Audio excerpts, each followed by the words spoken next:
പച്ചപ്പുതപ്പേകി നിൽക്കുന്ന സസ്യങ്ങളെ തൊഴുക നിത്യമുന്ന അമ്മത്തണൽ നൽകി നമ്മളെ കാക്കുന്ന വൃക്ഷങ്ങളെ തൊഴുക നിത്യമുന്ന ഭൂമിക്കു പച്ചപ്പുതപ്പേകി നിൽക്കുന്ന സസ്യങ്ങളെ തൊഴുക നിത്യമുന്ന അമ്മത്തണൽ നൽകി നമ്മളെ കാക്കുന്ന വൃക്ഷങ്ങളെ തൊഴുക നിത്യമുന്ന അന്നമായി വായുവായി നമ്മളെ കാക്കുന്ന തരുനിരകളെ തൊട്ട് വന്ദിക്കണം.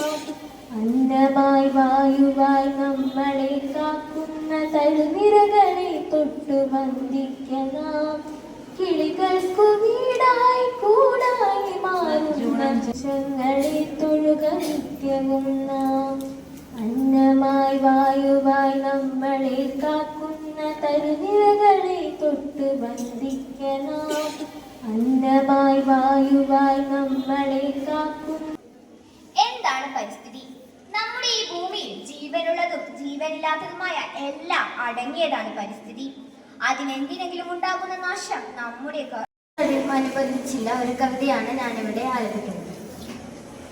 ഇനി വരുന്നൊരു തലമുറയ്ക്ക് ഇവിടെ വാസം സാധ്യമോ? ഇനി വരുന്നൊരു തലമുറയ്ക്ക് ഇവിടെ വാസം സാധ്യമോ?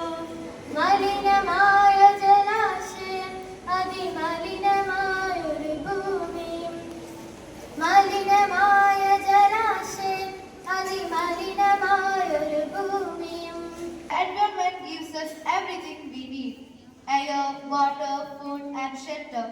But today, our earth is facing many problems like pollution, cutting down trees and climate change. പ്രകൃതിയുടെ നാശം ഭൂമിയെന്നും മതൻ നെഞ്ചകം നെടുകെ പിളർത്തിടുന്നു. അവളിന്നലച്ച മുഴങ്ങിടും ലോകത്തിൽ ഒരുവനും ഇല്ല അവൾക്ക് കൂട്ടായി.